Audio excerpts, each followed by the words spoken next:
Welcome to TJbletop. I am your humble bard, TJ, here to tell you another tale from the dice table. Now, here I'm going to tell you the last story I have for Mirari himself as of this recording, because our campaign is still technically going and quickly reaching the climax. But for now, I can tell you how his personal story ends, and it's one of those things that was just extremely epic and awesome in its own self.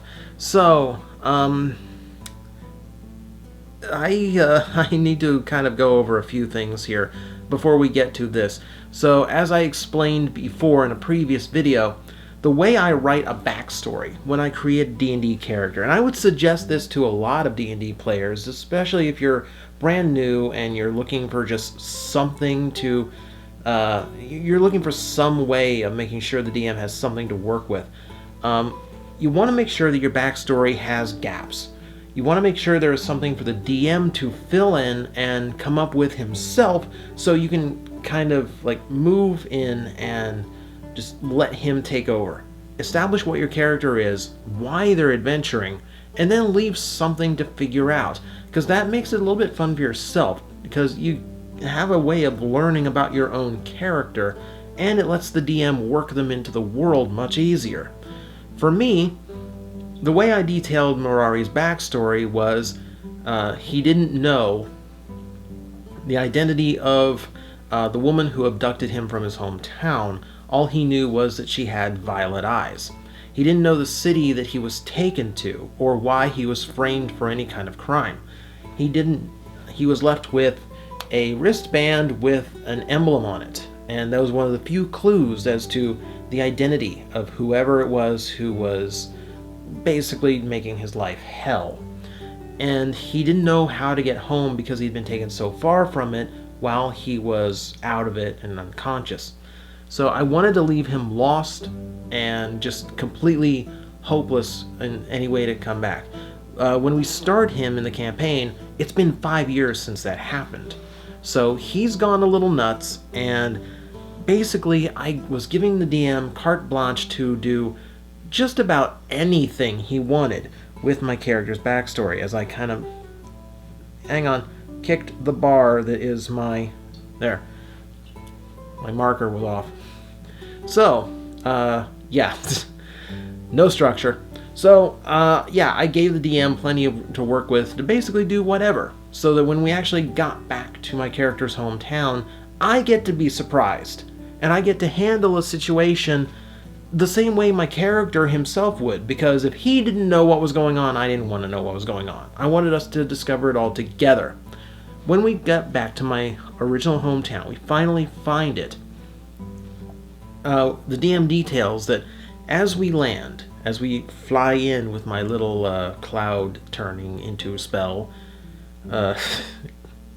whatever, we fly in, and as we are setting down in the forest a little bit of ways, I can actually see where my house is. I can see my house from here. And leaving the house is my wife, a small boy. The first time my character has actually seen his own son. And a man walk out behind them who looks exactly like my character did before he disguised himself. Not with the shock mess white hair, but slicked back brown hair. Not as tanned because he hasn't been as, living outside for so long. Not as weathered and all that. Basically, it was my character if he had never left the village in the first place. This is weird. So, we end up all doing magical disguises so we can enter the town as a traveling entertainment group, I think the cover was, but basically allowing us to snoop around without being discovered, or without being like, hey, you look like him. I'm like, what? How's that a thing? So we're playing it as cool as we can, and I'm pulling in skills for my character that I haven't done before. Part of being a charlatan is being able to mimic voices. So I'm also putting on a fake voice borrowed from one of the other characters. in order to talk to my own duplicate, or whoever this guy is who's pretending to be me. And he sounds like me, and he's acting like me, and he's watching over the library that my character used to watch over, and even adding to it and kind of maintaining it as if it really was his.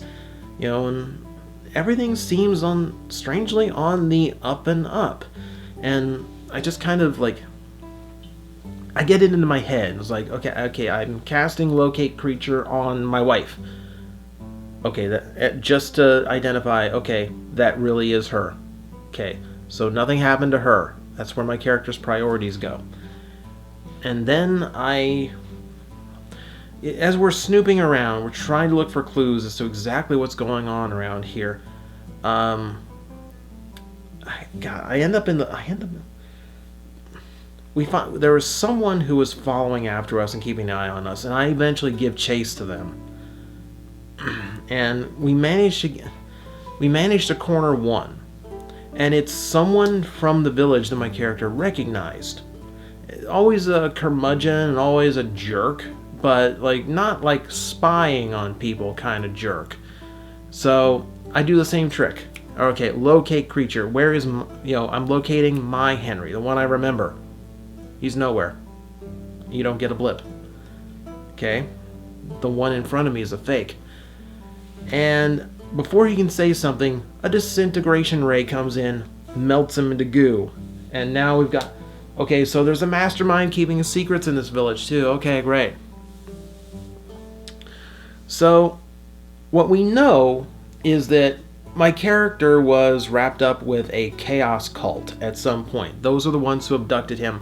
That's whose symbol was on the bracelet. We've managed to come up with that much as far as doing our own detective work. So why they are in this village, who's to say? But we know it is a chaos cult of some kind. And that's when the rest of my party decides, if it's a chaos cult, let's cause a little bit of chaos. Let's create some disorder and some misconduct. Our fighter decided that he was going to go into the center of the town where the well was, and he starts running laps around the well. He starts running laps around the well and screaming. I don't know why he thought of this, but he thought this was enough chaos to maybe disorient the ones who were really the chaos cult. I don't know. I don't know how that's an idea. At some point, I think someone else joins in. At some point, the kids of the town start chasing after him. We're doing Ring Around the Rosie now, around the well, and everyone's just kind of gathered around. It's like, what is going on? These weird performers came in. They're running around a well. This is the weirdest performance I've ever seen. Okay, fine. If that causes enough chaos to pull them out, fine. Why not? While they're doing this, my character's still in the woods. Because I'll remind you of a previous story where my character Mirari made friends with an ancient copper dragon. And that happened in place of spending a month learning a feat to improve my character. So to make up for that, the DM allowed me to have a crystal ball about the size of a volleyball or so. And if I were to ever need the assistance of an ancient copper dragon, I can just break this orb. And I know this is a big boon. I should be saving this for a final battle. I should be saving this for a situation where we are facing a TPK if we do not pull out something. Some big thing. So, I'm looking at this as I hear the chaos in the town, and because this is my character's hometown. This is his wife and his son that he's barely heard a word from. And all the people he grew up with. This is his home. You don't screw with my home, and I will take any means to get you out of it, including summoning a freaking dragon. And as soon as I drop it, I hear behind me, "What have you done?" And it's my duplicate, and he's just kind of staring me down like, "What have you done?" say, well, you're the chaos cultist. Let's say I'm creating a little chaos. He goes, that's not how this works. That's not how this works. As a massive force lands behind my character. It's invisible, but it shakes everything in the area. And as the spell fades, as his invisibility fades, Al Samabad is standing behind me as I'm just kind of grinning maniacally at my own duplicate. Oh no, this is how it works. And Al swats him with a nat 20.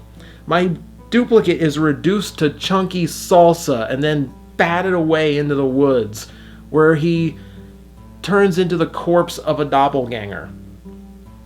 Al, ancient copper dragon, has true sight, so now I'm riding him back to town. I am riding in to save my hometown on the back of an ancient copper dragon. I love Dungeons and Dragons.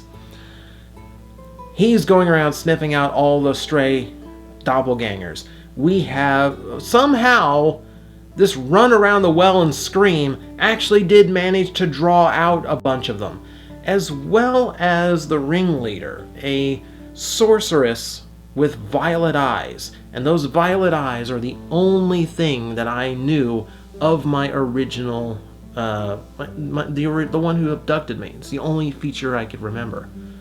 So, here's my main bad guy. And it's not much of a fight. Our wizard paralyzed her. Al intercepted her, and I bludgeoned her with a nat 20. I bludgeoned her face in with my staff. She did not have a chance. But that's what happens when you get so many good boons. When you have played D&D at such a level where you're getting these really good advantages, they're going to all come to a head and make one encounter seemingly anticlimactic, but at the same time, an ancient copper dragon just completely owned this lady who ruined my life. I'm happy with that. I'm strangely happy with that. The chaos in this fight didn't even end because someone else's backstory and someone else's all of his shenanigans caught up to him. He's fighting this thing, and oh my god. I'm going to put it on the screen because on hand I cannot remember the name of it, but it's a really nasty enemy with just a divine purpose to kill our fighter, and actually manages to get him to 0 hit points and knock him unconscious. This is where, like, the D&D senses kick in. Like, okay, we're going to get to him before the next turn of this monster, so we can get some damage on him and soften him up and then get him up on the next. But he's got legendaries, so he could attack him while he's down, and like he might be able to auto kill him if he does that. Oh god, like just trying to weigh the options here, and at the last moment I'm like, can't risk it. Mass cure wounds. He's back on his feet. And the next round, his round next. He gets up and absolutely massacres this thing. Made the right call, so cool. I saved his life and his story got completed. My story got completed. And this has been an absolutely epic day to be Mirari. Got his wife, finally meets his son. And like I get to have like one of our players is like, he's there to roll dice and just feel uber powerful. He didn't write a backstory for his character. He just wanted to play someone fun. And like I said before, everyone plays D&D differently. Nothing wrong with that. But I like the roleplay element. So I'm like sincerely roleplaying this like reunion with his wife and, convincing her that like I am the real me, and going through the confusion with a son who's like has known someone as his father his entire life, and now that wasn't his father. It's a very weird thing to roleplay, but I'm glad I got to do it. That's basically how his story ends. At least his personal story. He wanted to get back to his family this whole time. And everything he did, like the swindling, the conniving, and all the unsavory things he might have done, it was all to get back to his family. And now that he had done that, he had gained a new family along the way. So he has to see through his mission with them and be the big world saver before he can come home for good. So that's the end of Mirari's personal story. And when we can actually get the time to actually finish the campaign, which should be like, we should be like 3 sessions away from doing as of this video. We just can't quite pull the time together lately. I'll be able to tell you how Mirari's story ultimately ends. And I'm hoping it's as good as that, because Al's still with us. And I really want him to have his happy ending. After living in my head for so many years and being able to play as him for over a year now, you're so attached to a character like that, you want to see him get a happy ending. More than just winning D&D, winning the campaign, I want him to go home and be with his family. So hopefully he will. And now my story is over, so you can now go do the same. I hope to see you here next time. I don't know if it's going to be a Mirari story or not, but tune in again. I will have more stories of high adventure and my crazy times at the dice table. Until then.